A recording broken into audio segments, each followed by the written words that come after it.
Guys, and welcome to today's video where we're going to go and get inspired. We're looking at 3 foot, 4 foot, even bigger tanks for leopard geckos.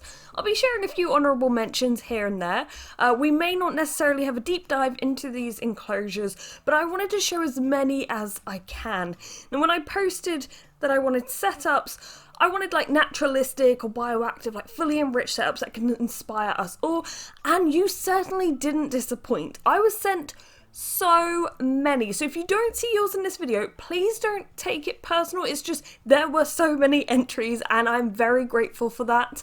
But I figured what we'd do is we'd go through sizes, start with the smallest, end with the biggest. Now typically I would recommend a 3 foot tank or bigger for a leopard gecko, but I did use 2 foot for the longest time, and some people still do use 2 foot tanks. And I actually wanted to feature this one from Harley, who's 13, has a gecko called Drogo.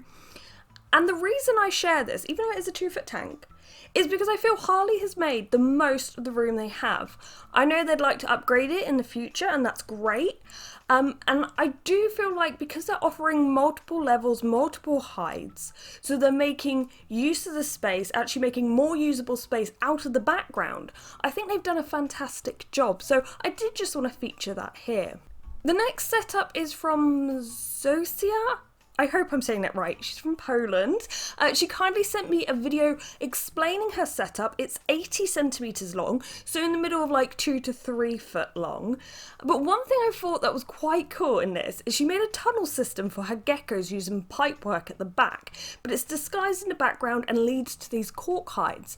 Now, of course, if you're going to use any type of piping, tubes, anything like that, make sure they are beyond big enough for the animal you're providing. I have seen too many blue-tongued skinks get stuck in pipes, but leopard geckos, you can probably find a decent size tube for them. And what's really cool about this is you can make these elaborate tunnel systems that leopard geckos would love and still make it look quite natural. So I thought that was really cool.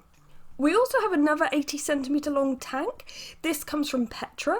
She kindly sent me this video explaining her setup. It has a drainage layer, earth mix arid, live plants, and she pointed out how her gecko has even made its own little hide by burrowing in the back, which is so cool to see. This is certainly a natural behaviour, and I always find it super cool when you can see your pet almost customise their own enclosure, so they have the opportunity to really make themselves comfortable. She did also mention she has isopods in the tank, however, this always happens. It's because of the ball. Like, I don't know. I see so many just them drowning in it, and I don't know why.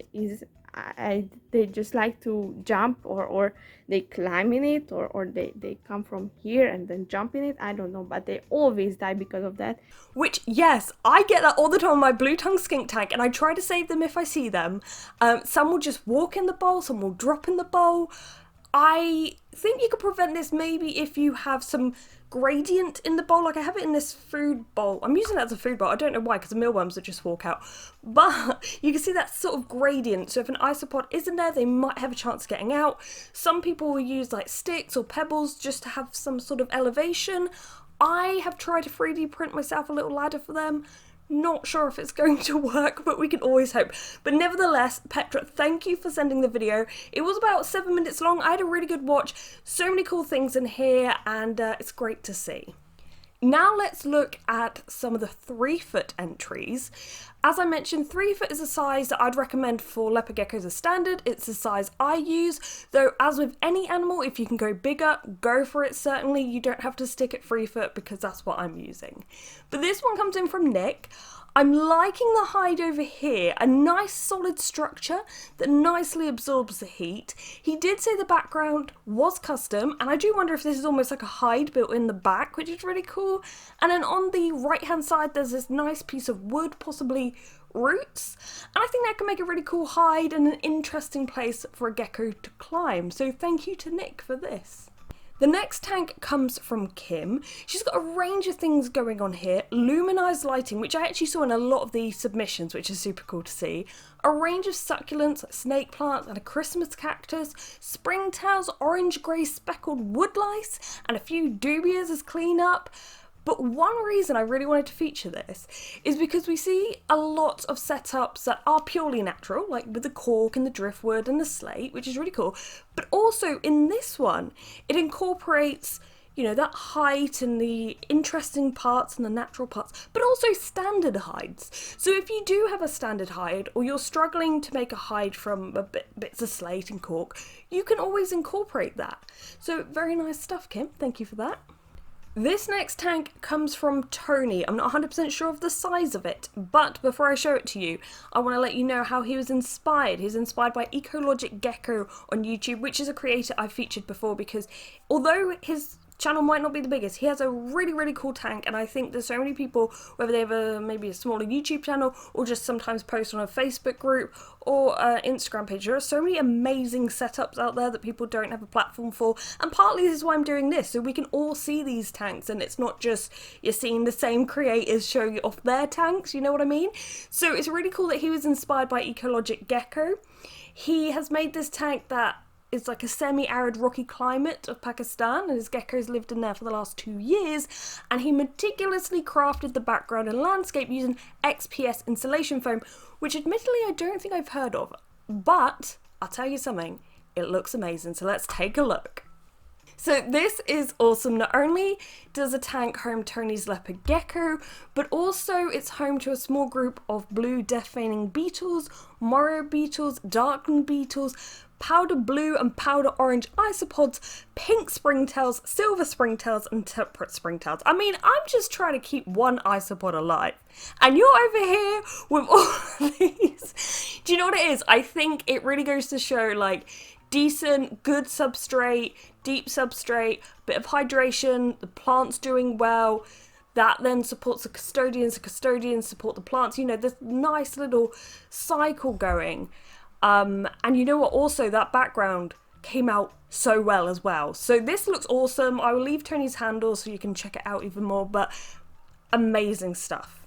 Now, speaking of that XPS insulation foam that I'm not sure I've heard of, but it seems to be quite popular, we had this set up from Sam. This is a 3-foot long tank. He says, I carved the pieces with hot wire to make lots of ledges and caves for climbing and hiding. She even uses one of them as a poop shelf, which, oh my god, Maui does the same, so I always put a little bit of toilet roll there so it's just easier to clean and he doesn't destroy the background. But Sam actually documented this entire build on his TikTok, and I'll leave his handle here so you can go check it out. But this is awesome. Iris has like 7 hides, lots of places to climb. It looks really natural in here, and yeah, I can't believe this is all fit in a 3-foot tank. Amazing. Now onto 4-foot tanks. I'm seeing more and more people use this size for leopard geckos, which is brilliant. Now this one comes in from David. He uses luminized Jungle Dawn LED bar, Shade Dweller UV, Deep Heat Projector, Earth Mix Arid. I mean, he even has dairy cows in here too. David also is the guy that I mentioned in my water bowl video, who also tried out a large water bowl with Echo, his female leopard gecko. Great name, and she did just kind of dig dirt into it, but he's got live plants to live in here, both large and small hides. The background and the large rock come from Universal Rocks, and I spot a little sign down here, maybe 1 or 2. These come from my Etsy shop, The Bearded Shrimp. Thank you to David for purchasing them. I'll leave links below, but awesome job, David. It's always a delight to see how Echo is doing. Our next setup comes from Dino Longlegs, who did provide us with a nice video of the setup. I love the Jurassic Park gates. You know, you can do it all nice and natural, but those little Easter eggs I do like. Now there also appears to be lots of little gaps and hiding places in the background, or tunnels, which was all made from expanding foam. I love that the gecko just peeks out. I always find this, whenever I'm trying to film something, the gecko just wakes up like, what are you doing? But this is great. He's done a whole vivarium tour over on his channel, which I'll link in the description below. The next one comes from Mia. Now, I don't know exactly how big this is, but by the looks of it, it looks like a 4-foot tank. We've got a custom DIY background made of polystyrene, expanding foam, and grout, and lots of layers in here, which is great to see. Like, when you think about it, we'd always provide such a simple, like, 2 or 3 hide on the ground. You know, you're always told, like, leopard geckos, they don't really climb. Like, sure, they don't climb like crested geckos, but they certainly do love a climb. So if you can give them a bit of height and it still be safe, go for it, and thank you to Mia for sending this in. Next, we have this tank from Stephen. He also sent in some videos so we can take a closer look at things. But I really like the different levels here. It's also like good for geckos, like I mentioned, for them to be able to hide and climb and have lots of little interesting places to explore. You'll notice with leopard geckos, if they can fit, like a cat, they will sit. Like, I have a fake rock in Minnie's tank that, although it is hollow, but it's not technically a hide, she has managed to dig under and just go in it and use it as a hide. So having all these little areas are great. There's also plenty of plants in here, which, well done to Stephen. I've only managed to keep one succulent alive so far, but this is looking great. And I think it helps because there's 4 inches of substrate in total. And I do feel like even if your gecko's not a big digger, having deep substrate is a key to holding humidity that can be handy for them and also growing plants. So thank you to Stephen for sending this in. Now this next one, they don't specify the length for this tank, but it looks big. And we have some progress photos from when it was being built.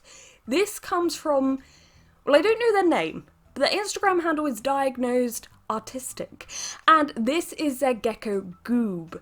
So from the looks of it, the background looks like it's made of expanding foam, some rock, wood, substrate placed on top. I did try this technique myself once, like years and years ago, but as soon as I placed the rock on the expanding foam, it sunk and then was consumed by the foam, so maybe I did something wrong. You might need to give me some tips in the comment section below. But I absolutely love this area over here, this stacked area of what looks like rock and wood, and this allows the gecko to not only hide, but partially bask, move closer or further away from the heat. It's really fantastic, and that's the thing. If you're noticing that your gecko is never coming out in the light, that's not unusual. But if you allow it to have these different areas where it can partially bask, it's not all or nothing, it's like they can partially bask, they can move closer to the heat or further down and away from it, then you're probably going to see them a bit more. So that area I love. They've also managed to grow some plants in here. They say, I've had this enclosure and all of the original plants for about 2 years now. All the new plants I get come from cuttings once a plant reaches a ceiling and has nowhere to grow. The soil is a 70-30 topsoil clay sand mix. So yeah, some people ask me what substrate I use. I use Earth Mix Arid. It's not available everywhere, but a lot of people do use this topsoil clay sand mix. And finally, we have this one from Nelly. It's 150 centimeters long, which I believe is about 4'9". This is for their rescue gecko Lottie. Now Lottie actually needed surgery for a hernia from the time she was with her previous owners, who kept her with a male the whole time.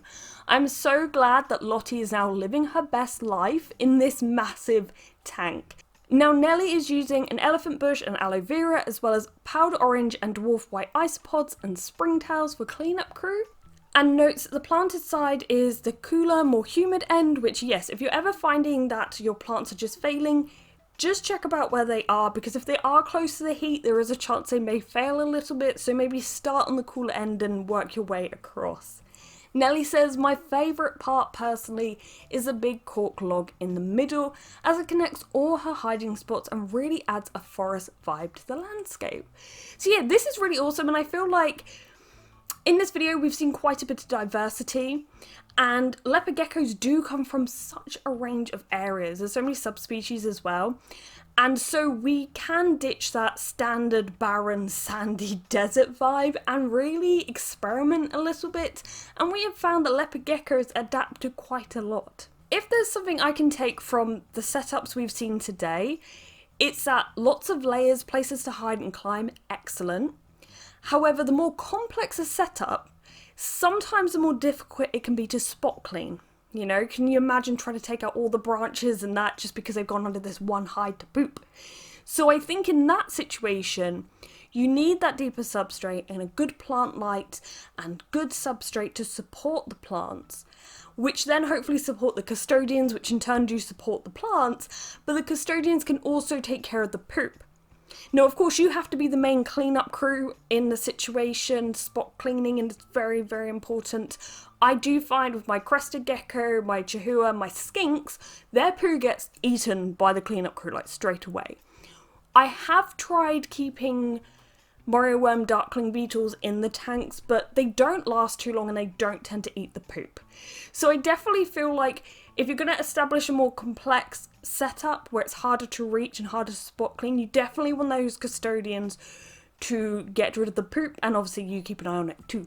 But anyway, as I mentioned, I am still showing some honourable mentions here because there were just so many good ones, and you know, there were a lot that were also completely fine and great, but they just weren't quite what I was looking for this video in terms of that naturalistic, bioactive, very enriched tank. But I hope everyone has been inspired. So many of you went above and beyond, and it's so refreshing to see so many great setups for leopard geckos. Anyway, I hope you've enjoyed today's video. If you haven't already, please subscribe. But thank you for watching, guys, and goodbye.